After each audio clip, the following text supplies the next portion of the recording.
Hi guys! Welcome back sa aming YouTube channel! Anyhow, ito po ulit ako si Mabel. Meron po ako papakilala sa inyo ha, yung bagong dating ng fresh from Saudi. Hello po. Si Amir po. Very na rin po, i-shoutout ko na kagad. Sige po. Bagong dating po siya. Again, same agency sa No Placement Fee Agency.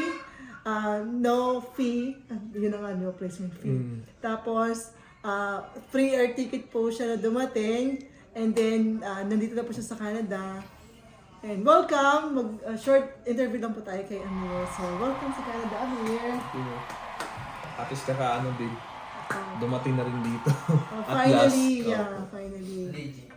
So yan, so si Amir nandito na siya as a food service supervisor po pala. Food service supervisor.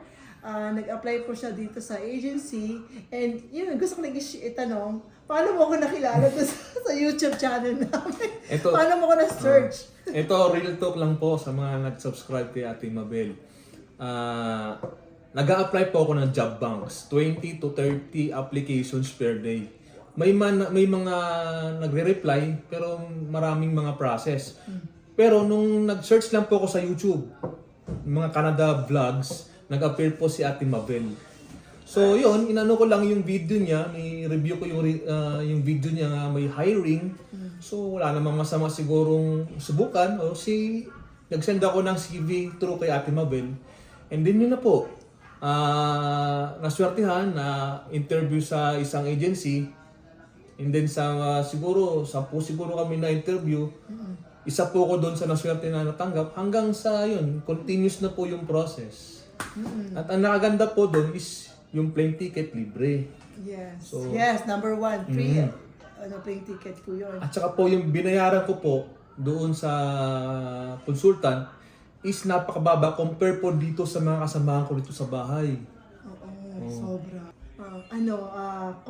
Question, how do you feel Canada? Yun ang una kong tanong lagi. Ano pa nung masasabi mo? Comment mo, dito ka na sa Canada. Swerte mo, dumating kang weather mas maganda, di ba? Nung first kong dumating dito is yung weather. Pero swerte kasi patapos na yung winter. Yeah. So, kahit pa paano, ko rin yung snow, na-experience ko rin. So, yun nga, enjoy naman. And na-feel ko yung parang yung life dito, work-life balance. Yes. Oh, wow. That's back on work-life balance. So, yung mga, pagtatanong lang natin para may share po ni Amir. Alam ko na, meron po pala siyang, Facebook page, pwede niyo siyang i-follow.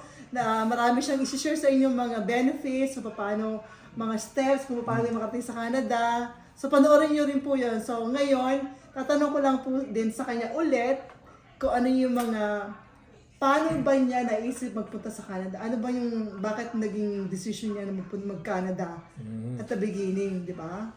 Bakit Canada? Parang gano'n. Ako, OFW man talaga ako sa Saudi Arabia. Pero yung Canada kasi at saka Australia, ito yung talaga yung top 2 countries na gusto kong puntahan po. Kasi nga po, yung parang benefits na makukuha mo po yung family mo. Yeah. At saka pwede mo rin makuha rin yung parents mo kung bibigyan ng chance. Yes. So yun yung gusto ko po. So ngayon, naswertihan tayo na makapunta dito sa Canada. So siyempre, ko na yung benefits na binigay sa akin ni Lord. Makukuha ko po yung family ko. And yun nga po, para meron din sinabi kong work-life balance na Yeah. may work, tapos uwi sa bahay, may time ka sa family. Yeah, that's so true. Yeah. And then also, ano yung mga first na naisip mo, bakit Canada? Anong meron sa Canada na para sa family ko na magbe-benefits para sa kanila? O nga, sinabi mo nga yung makukuha mo yung family mo, yung parents mo, yung extended family mo. And aside from doon, ano pa yung overheard mo na benefits na meron sa Canada? Actually, yung pagdating ko rito is po ako, temporary foreign worker, so closed work permit po ako.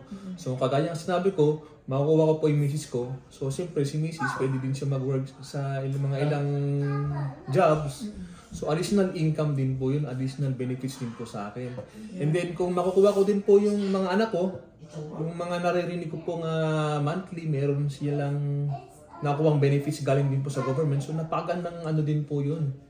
benefits po sa akin as a as a foreigner. So yun yung nagustuhan ko dito sa Canada. So yun, so how's your work? Ako nung pagdating ko dito, siyempre excited, di ba? 8 hours yung lang yung work mo compared doon sa previous jobs ko. Pero mahirap din. Iba din yung hirap kasi nga siyempre wala namang automatic na di ba siyempre kailangan mo Griller ka agad mag-adjust. ang pupuntahan mo, diba? Kailangan mo mag-adjust. Yes. Mahirap pero mabilis lang yung adjustment. Yes. Nasa sayo naman yan kung gusto mong matuto, di ka rin. Tsaka nasa lahi na natin Pilipino ng work hard. Hard worker tayo pala. Tsaka dun sa workplace ko, mga almost Filipinos, united talaga, tulungan. Yeah. Oo. Sana lahat tayo ganun. Yung sharing, tapos kung sino man ang gustong humingi ng help, we can Walang lamangan, tulungan talaga. Yeah, tulungan talaga. Yun ang maganda, sana magtuloy-tuloy sa ating Pilipino yun, di ba? Yung yung binayaran ko pong amount is 1,590 Canadian dollars. So guys, if I'm not mistaken. Take note nyo, yun lang po. magkano na ginastos niya, yung mga nagtatanong. Mura na po yun compared dito sa mga nagpapakonsultan galing sa Philippines at saka sa ibang bansa. Murang-mura na talaga yun. At napakaswerte na po kung na po kayo, natanggap ko po sa same na agency. Compare po sa iba na gumastos sila ng magkano? Almost 500,000. Napakalaki. Imagine mo yun, ha? So, yeah, kaya thank you sa tiwala. Thank Kaya you alam mo, po. Thank guys, you talaga. honest talk to from my heart na masaya ako na nakatulong. Honest to God, wala po akong hinihingi. Hindi po ako nanghingi talaga sa mga aplikante kasi ayoko ka talagang masabi like, yun naman ay nangihingi ng ganyan. Ayoko ng ganong issue. So, yeah guys, resume lang po. Tapos, siyempre, ang hinihingi ko lang pagparating na sila, souvenir lang na picture. Kasi gusto ko lang kasi i-share talaga yung kagalakan ko na natanggap sila, nandito na sila, na at least naging way ako para sa kanilang Canadian dream. So, yun guys. Kaya, sana magtuloy-tuloy pa, marami pa tayong matulungan. And thank you sa tiwala ni Amir. At saka po, subscribe talaga po kayo kay ate. Hindi po siya scam. Ako po ang patnubat, tsaka marami po kami dito. Marami na po sila talaga. Marami na po kami napatulungan ni Ate Mabel na nakapunta dito sa Canada. Yes. And also, ang tawag dito yung sa wife mo, di ba? Mayroong program din na makakasama mo na. Lagi ko rin sinasabi yun eh. Yung spouse open work permit. Yes. So hopefully, may result na po yung application niya this month kasi nakapasa na siya ng medical. At saka yung biometrics niya, kompleto na. So, yun na lang po. Sana po. Imagine guys, magkakasama agad sila ng family nila dito.